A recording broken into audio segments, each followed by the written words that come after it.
Hello everybody.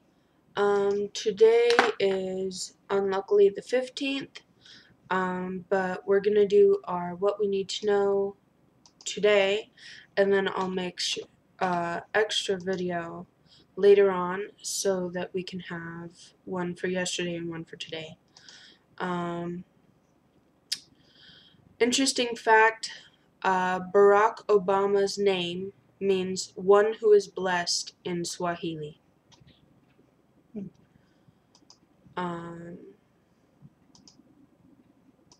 is mine. The song of the day is Greyhound by Swedish House Mafia. You've probably seen the commercials for Absolute Vodka with the great get-ups and the dogs running and whatever else. But that's them. The video is actually pretty weird and rather interesting, so that's why it's our song of the day. Link will be below as usual. And for all those on my Facebook group, things are going to be updated pretty soon. Everything, all the files will be on there, and all the songs will be updated, but I haven't done it yet. So, today, we have my mom with me. Say hello, Mom. Hello. And then I have taken some comments from a person we are going to refer as Mrs.C. And she gave me her take on some of the questions that I was going to ask today. So we have some of her stuff, and I'll just read what she wrote. So the majority of today is about children and keeping them in prepping, or how to get them in prepping, all that good stuff.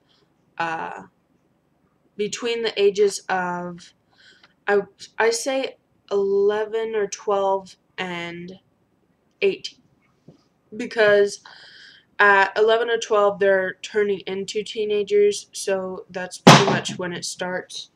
Sorry. And then when they turn 18, most kids can't move out immediately, just with the way the economy is, and a lot of kids are not even moving out. So I keep 18 in there. So first question is how to get your children involved in your prepping. Mrs.C, I will read what she wrote. She says, it really depends on not just the age of the child, but the child's personality and maturity level. I've got 3 sons, 14, 12, and 8. The 14-year-old is pretty much involved in prepping as I am. He understands what's going on, and he keeps up with current events. He pays attention. The 12-year-old, not so much. He's more of an idealist. He's more soft. He would like to believe that everyone is good at their core and wouldn't do bad things, while the 14-year-old realizes that some people are broken, or people get desperate and do desperate things that they wouldn't do normally. The 12-year-old still has his own quality throwing knife, his own compound bow, and we involve him in things like making fire and talking with him about situations and prepping, but he's just not quote-unquote into it yet, because he'd like to believe that things will be okay. He's not really mature enough for it yet, and the things like using his bow are fun hobbies for him, while husband and I, see it more as practice for a possible shit hit the fan scenario. Either way, it works. The 8-year-old is completely oblivious. I'd love to do things like camping with him to help him start learning some skills, but we just don't live in an area nor have an income that will let us go do that.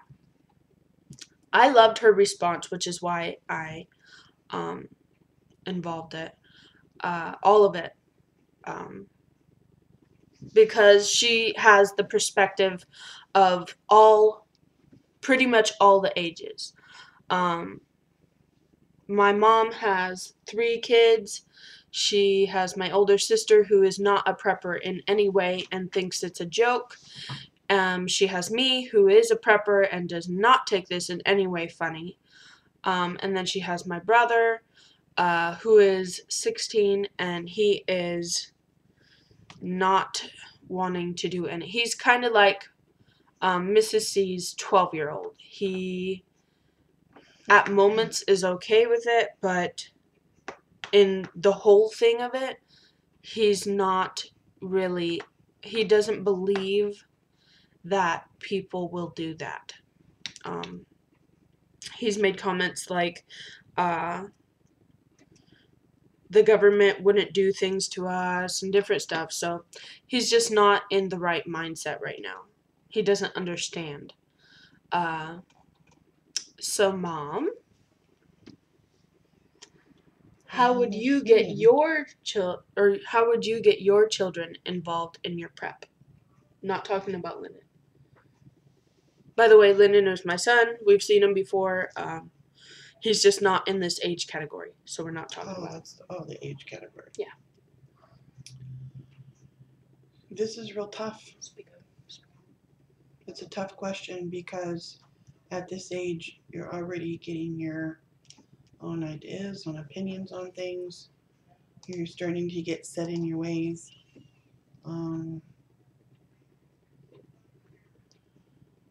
I'm still in the midst of this. I don't have the answer for this yet because I'm just in the beginning stages of this also myself. So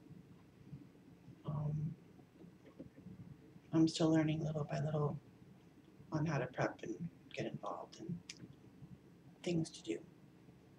So that was a nice comment from Mrs.C.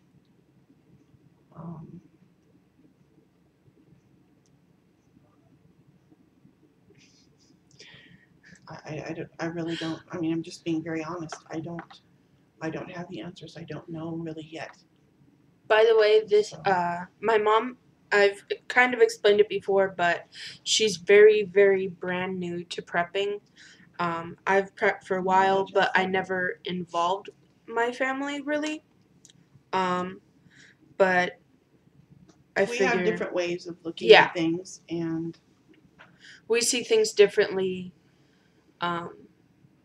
And she likes to say, I have no hope in the world and whatever else. And to a certain extent, she's right. I have no hope in relying on other people. I want to be self-sustainable, and I want to rely on myself and my family. And it may get to be that way at some point, but I don't have it in my mindset yet as it being that way because I do still have hope. I have people, I have faith, and I have faith in God. So that might be a different aspect. And there's a question for another show at some point in time. If there are, people of faith or people who are Christians or something like that are doing prepping, how do they feel about it? Is that something that they're I can definitely do a show about that. Hint, hint. Sorry, not to go off topic, but there you go. Our second question is, what are ways to get them interested? Mrs.C replied, all three boys have worked with .22 rifles while my 14-year-old was 11. He attended a week-long Appleseed boot camp with me and loved it. The 14-year-old knows how to load and safely operate all of our weapons. The 12-year-old knows how to load and safely operate a .22 rifle and has also attended a couple of Appleseed weekends. And the 18-year-old has fired a .22 but isn't ready for anything more than that. It's not his age, it's his maturity. I would agree with that. Definitely on the maturity level. I think that involving your kids in your preps, depending largely on what their interests are, Doesn't matter if they're boys or girls, if you tie in their interests with certain aspects of your prepping, it's an easy sell. For instance, the recent movie Brave and The Hunger Games got a lot of girls interested in archery. If a girl likes either of those movies or books, getting her to try shooting a bow would be easy, and it would be a great introduction to marksmanship and hunting. She could be building a key life-saving skill without even knowing it. Later, you can expand on that.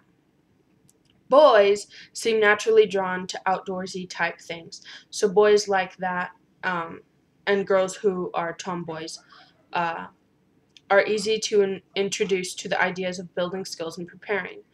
Getting boys involved in Cub Scouts or Boy Scouts is also a good introduction for them. Even if you don't have the money to join one of those organizations, you can easily buy an old Boy Scout manual online or at a local thrift store and go through the program yourself at home. You can do that with girls too. Uh, she recommends buying an old Boy Scout manual and not an old Girl Scout manual. When she says, when I was a brownie and a Girl Scout, or I was a brownie and a Girl Scout, and believe me, the difference between those manuals is like light and day. The boys were learning how to craft shelters out of their natural surroundings, while the girls were learning how to set a table properly. She also advises that you get an old manual from the early 70s, not one of the current ones, because the current ones have been politically corrected to death and aren't nearly as instructive as the old ones.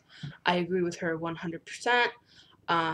I have some ways of uh, believing that girls have a place and boys have a place, but in general, we all need to learn skills no matter what role it is. Uh, Mom, what are ways that you could think of getting a child age 11 to 18 to be interested in prepping? I would say, well, I just can only speak from a single parent point of view. I'd say bite the bullet and load up the car and head out, do some camping, whether you like it or not, um, because it could turn into something actually fun. Um, when you if you know of people that have um, guns, different things, bows and arrows, stuff like that. If you know people that have those and are willing to teach you and your children, you know, and to have that time to do that, because then it's not so financially, busting you. I'll tell you what, being a prepper and a single mom, Huh. Go ahead. It's hard. It's that's financially, yeah. It can be financially amazingly draining. It's tough financially, it's tough mentally, and having to be the mom and the dad is rather difficult. Um, so, my best advice to single moms who do prep and want to get their kids motivated, um, even though it's hard and it's difficult, sometimes you have to be the dad and toughen up and go out and be a bit more manly, because uh, a lot of these kids nowadays who are growing up in single mom households um, are not being taught how to be a man or really any skills that require a man. Um, so Back to the question though. I mean, I think we're all kids at heart, adults, and at this age, you still want to have fun, but yet they don't want to be like they don't want to be known as the nerd either. So whatever you can make um, something serious, if you could make it into a game, somehow might be good. But yet the ones that are like already, mindset serious, um, then that you should probably really set them down and talk about the serious side of all this, of all the prepping and stuff. And, like the ones that you can make a game out of it, yay. And the ones who are already, mindset and kind of turning hardcore, then that's how they're going to be. So then they need to know how serious it could be. I personally, I recommend the tough love kind of stuff. Um, if your kid doesn't want to do it, I personally think making them do it is not a problem. Um, I know some parents out there think that's a horrible thing, but just don't know how that's going to end up. You don't want your kid living scared. Like we talked about yesterday, we don't want our kids living scared. You want to assure them that you are going to keep them safe and do what you can to be there for them. But I'm pretty sure, 99% sure, that I would rather force my child to do something now so that he's able to live later. And whether or not it ever comes to that situation, you're giving him that skill and he's learning to take instruction, which is something that a lot of boys and girls nowadays are not getting. Please excuse the dogs. We have some 1,000 dogs in our street, so they bark rather often. Third question is how to talk to them about disasters. Well, that wasn't a question at all. That was a statement. Mrs.C has no more comments on. She didn't answer the other ones, so these I'm just gonna answer, and my mom will answer. How to talk to your kids about disasters. We talked a little bit about this yesterday, with reassuring them. Here, let me bring up my notes. One moment. Okay, we talked about this yesterday.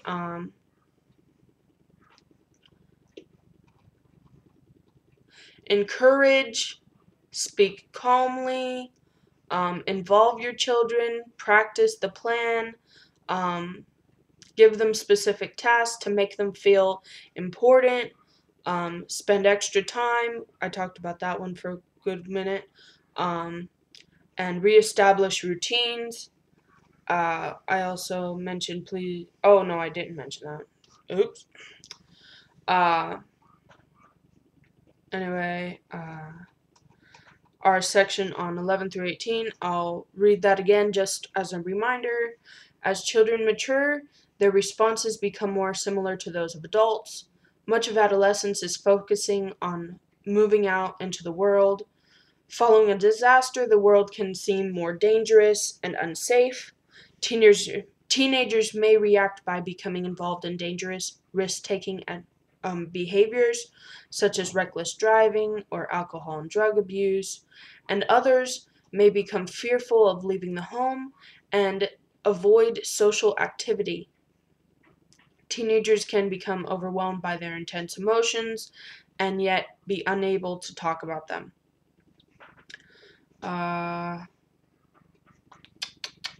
There was 3 things that most children are afraid of: that the event will happen again, that someone close to them will be killed or injured, or that they will be left alone or separated from their family. We talked about how to talk to them and whatever else. If you did not see yesterday's, just look at my channel and it will be right there, and that will elaborate on that. I'm pretty sure that was the one where I was falling asleep. I don't quite remember. So, Mom, How would you talk to your child about disasters?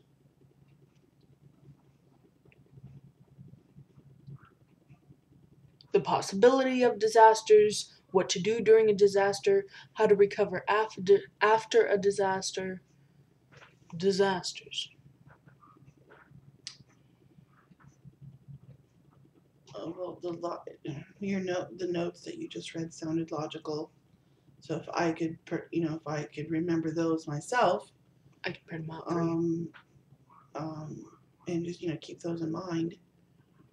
That sounded pretty basically logical, to do it just the way they stated. I think the main thing that I explained in the video was to listen. Talking to your children does not just mean talking. If you want to have a conversationship with a conversationship, if you want to have a conversation with your child, you have to listen to what they have to say.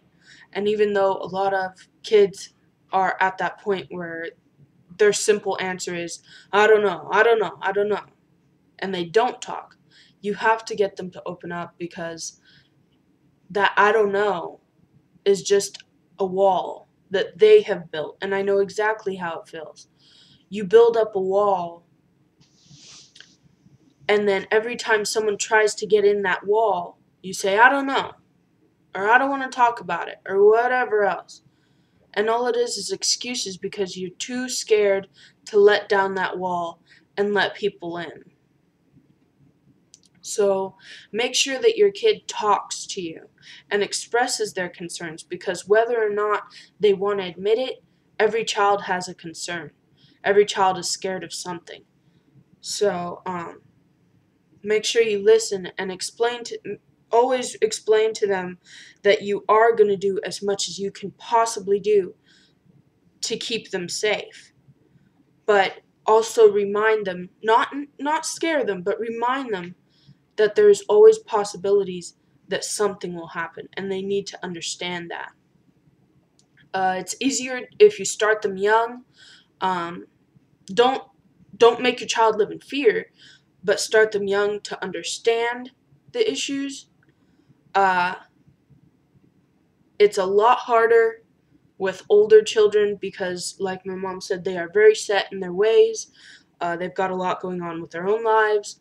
And especially with these kids who are playing video games, I've posted a couple links on my group, I believe, or on my page, either or. Most of you have both. These video games are making our children insensitive. They're not feeling the same way because of what these kids are basically living in this virtual world. I'll talk about that another time. That's a whole new conversation. Anyway, bottom line, listen to your kids and listen to their concerns is the best way to get them to talk about disasters. Number 4, how to keep them motivated. Well, I say encouragement is number 1. Whether they did it wrong or whatnot, a simple, that was a good job, or explaining, well, who made the light bulb? Who invented the light bulb? I can't remember his name.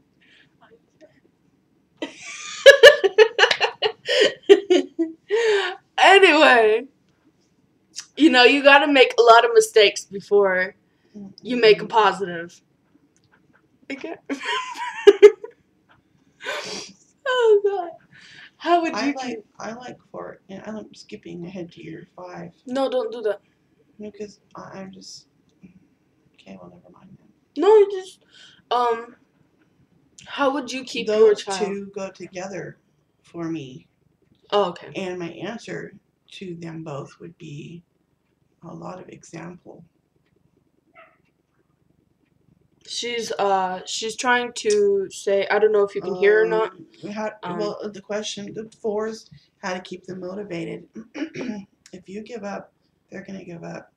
If you keep things lively, if you keep things interesting, turning things into, I had mentioned Like she said, about a game games before, or just a learning experience, science experiments, whatever. Arts and crafts are good, but then we're also dealing with a different age. See, I used to be a preschool teacher for it, so a lot of this stuff is like, oh, I could do this and this, but the age group is a little difficult. So, I think with her preschool days, because she was a preschool for how many years? Like 13 years. 13 years. Half of those kids were dead already. That's awful. That's a long time. But with that, I think that would be more involved in my son and getting my son interested, because like I said before, he's just at that age where I need to start instilling with him qualities. We talked about teaching kids with games. I'm not sure if I have that accessible. This is a little different, like when you're trying to teach kids housework, because ultimately it's housework, and you can't change that into some kind of a game unless they're like 3 or 4 years old. Then you can. Then vacuuming is exciting. They're exactly, but again, this is to what, 15? Is what we're 18. 8. Oh, I thought 11 to 18. Oh, 11 to 8. Okay. Yeah. Yeah, at that age, I think the most important part is make them feel needed and make them feel. Again, living by example. Yeah. Because now we'll also go into number 5. The ones. Go ahead. Well, let me do number 5. How to deal with children who will not prep. That's number 5, people. Will not. Will have nothing to do with it. Doesn't want anything to do with prepping. No, I made sure to put that in there because, as most of you who have been keeping up with my videos, number 1, thank you. But number 2 is I've explained several times that my brother, who is 16 and right in the middle of that age group, is not a prepper. At one time, he was okay. Yeah, he used to be an active kid. He was involved in Royal Rangers, which is like a church version of the Boy Scouts. That's in the Assemblies of God churches. Yeah. It's just like Boy Scouts, but it's Bible based. Again, with the girls, it's missionettes instead of Girl Scouts. Let's set a table. Yeah, that was not. Yeah, things need to really step up with missionettes. Really, but anyway, back to Royal Rangers too. But there's, they're dealing with guns, camping, and shooting, and all that stuff, and it's a lot involved. And I definitely 100% promote it. If you cannot afford Boy Scouts, try a church. Not saying you got to be some crazy church member. No, there's also a group called Awana. If you just look it up, Awana Club. Awana. I'll put the link if I can find it below. Different churches have that program, and it's through the church, but they're awesome. A lot of church programs are free, which is why I recommend it. Yes, they are a church program. So if you are against church or do not involve a religion in your lifestyle, then probably check it out on your own. But if you are, they don't shove it down their throat. It's good to learn about some kind of faith. So if you're a beginner just wanting to learn, that would be good. So my brother used to be in the programs. Good kid. I mean, he has his little failures, but good kid in general. And then I truly, wholeheartedly believe, then he started video games. He got an Xbox for his birthday. Now he's just totally a different mindset, and it's not different age, it's different hard to call different people, different everything. Let's change the subject off with him, please. All I can do with that question is how to deal with children who will not prep. It's like it just keeps saying with 4 and 5 here is with example. I don't feel like I'm not like changing my whole lifestyle to starting out to going into prepping, but I do believe that yes, we should be prepared if something does happen. Have water, have your emergency kit, have your things that you need, absolutely. So with I think living by example, I think it might show him that it's not a joke. Yeah, that it's something that we really need to take seriously. And every once in a while, I do talk to him about it. I keep asking him, well, what if something does happen? How are you going to take care of yourself? What are you going to do? If I have to, or what if I'm not even here, even across town? I've mentioned this. What if I'm just across town? What are you going to do? How are you going to take care of this?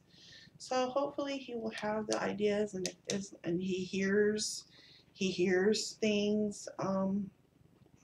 He'll hear Avery talk about certain things or whatever. He'll have that, at least have that knowledge that if we aren't there, I'm not there, whoever's not there, that he will at least have that seed planted and think about it, and he'll know something.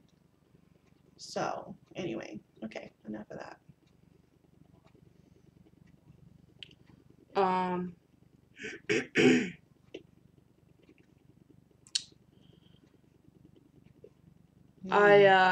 On the same question, I had some comments from people like, anybody have duct tape, or just like a baby you force feed, and whatever else.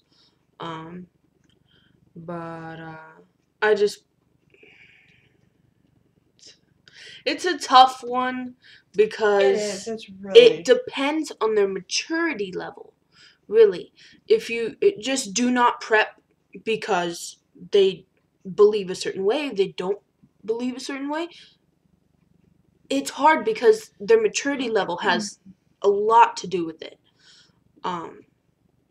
So I give you props if you can come up with the perfect answer, but in general, there is no perfect answer. There is no one-way answer because children are never the same way, like I said. Yeah, I don't think there's a perfect answer. I think this is just an answer to the individual. I think everybody has to have, it's going to be dealt a different way.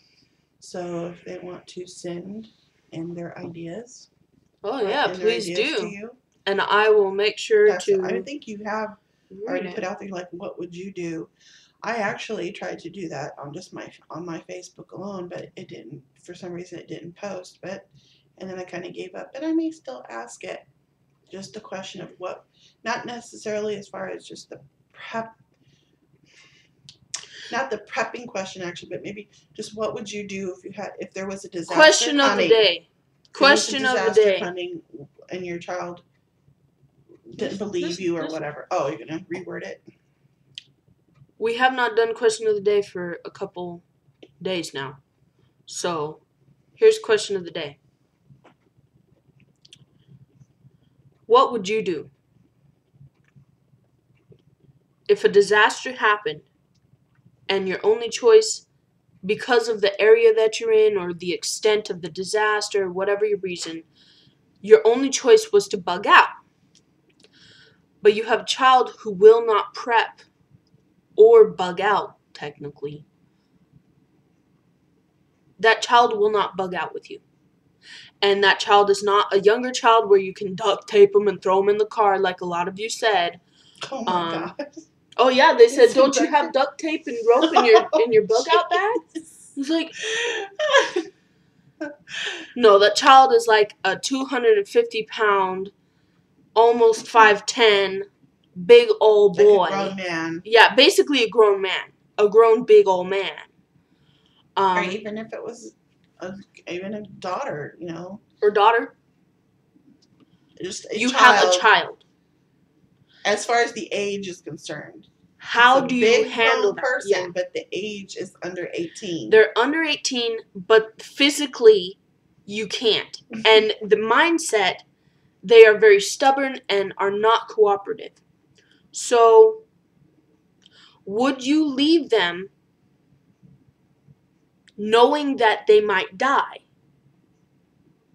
Or would you take the time and waste time trying to get them to come along, or force them to come along, or waste all your time trying to get them to come along, knowing that you're also risking the lives of younger children? Now, I know a lot of you are going to say, well, when a disaster hits, their mind is going to change. They'll want to go. But I'm saying, again, if they don't want to go. Again, there's no perfect answer for this. It's just I just want to know your answer. So please let me know. I will read them off to my mother, and we will laugh at your crazy ideas. I like the duct tape. That's good. Yeah, you can. But I couldn't lift them in the car. We could drag them along. Oh. Put them on a scooter or something. Anyway, so back to our thing. We have one more question. Yes, one more question for our What We Need to Know day. Question number 6. How do you give duties, not duties, jobs to teens and trust them to follow through? I think some of that might help, like if they had younger siblings, and or for our instance, he has a nephew, my son. But again, I think he already knows that, like, a lot of doing that is what I'm doing. So I don't know if he can take that seriously. Maybe we can switch up and make him have maybe more responsibility in that aspect to get him involved. I mean, that might be an idea. But anyway, back to just the general question. If there are young ones, that's definitely a good idea. Helping grab their go bags, even helping them put their go bags together, learning all that. Maybe that will spark an interest. Yeah. Could possibly. I think that's more with bugging out. If you're bugging in, or you have a place to go, a bug out location, giving them jobs like childcare or security or whatever, making them feel important. It definitely makes them more interested.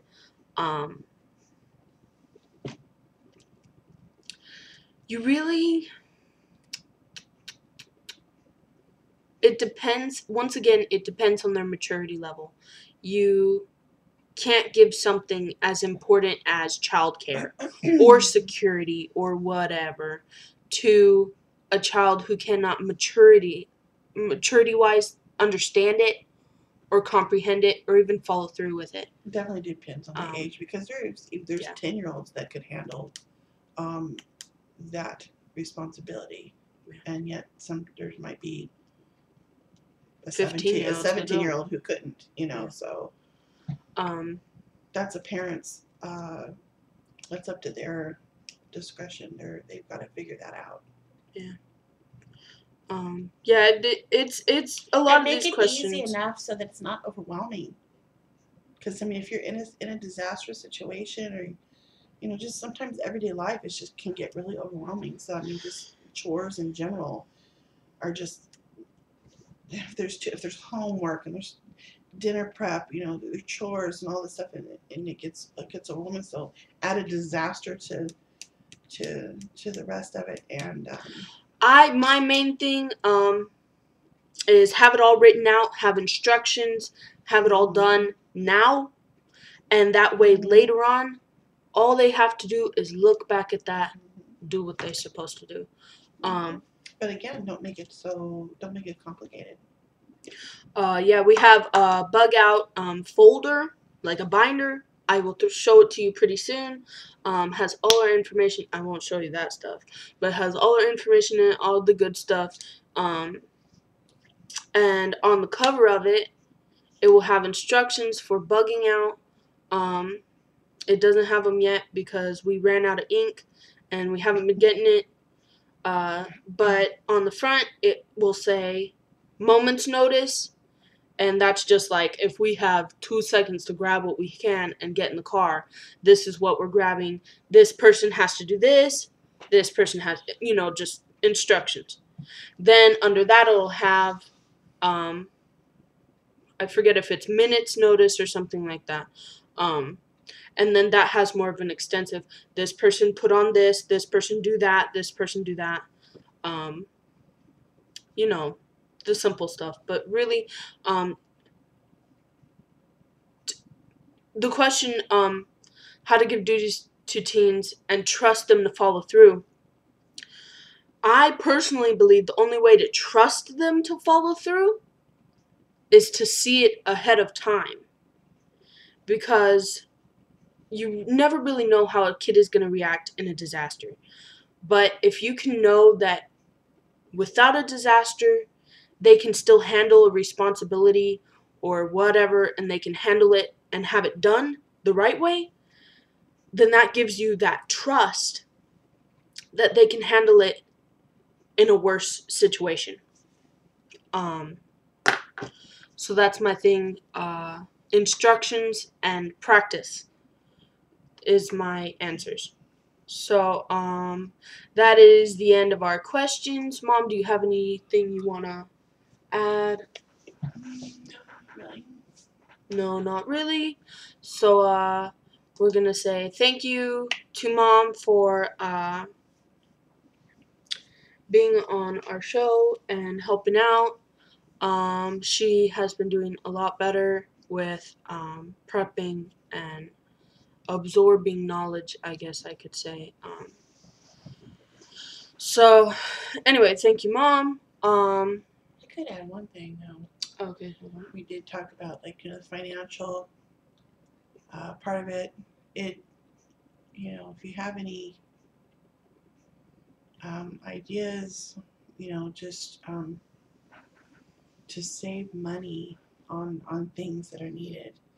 We did, go collect buckets, and she said, "Oh yes, we need to talk about that." You said I called you crazy. No, I did not call you. Didn't think you were crazy for the buckets. I'm the one who took you to the back of the store, silly. Anyway, things like that were freebies, things that can get cleaned up, and then also storage. We are now in an apartment. Can't do a whole lot, and I get it's starting to look cluttered, and ideas on organization would be good. So either you can contact me with that, or she is on Facebook. Melissa Lasky has a big old face in the picture. You can add her and talk to her about that. If you message my mother with creepy messages like I have gotten in the past, I will find you and I will kill you. So, excuse me? Stop. Oh yeah, I got some disgusting comments on my page. By the way, another apology. I did have a message from someone saying they did see it. They thought, I don't remember their actual words, but they did see it. Apology to you. Once again, you guys come on here to learn things or hear my perspective or whatever. You do not come on here to see disgusting sexual, just nonsense. So don't be stupid, people. Exactly. Respect me as a person. Not what this is about. Good grief. You might need someone's help one day, and if all you're worried about is what my boobs look like, I'm not gonna help you. I'm sorry. But that's not gonna help you in a disaster. They float. Anyway. Do you want them to hang on to you? Anyway, so once again, my apologies about that. And if you do see something, because apparently they are not giving up, please let me know. I try to delete it. I get the messages on my phone, and I try and delete it automatically when I get it. But sometimes I'll just delete the message and forget about deleting it off of the YouTube page. So just let me know. Thank you for sticking in with the videos and supporting me and everything. Thank you to William. You've been a great help in keeping me motivated. So yeah, I guess that's it for today, and I'll probably make another video later on. But thank you, and have a good day. Peace out.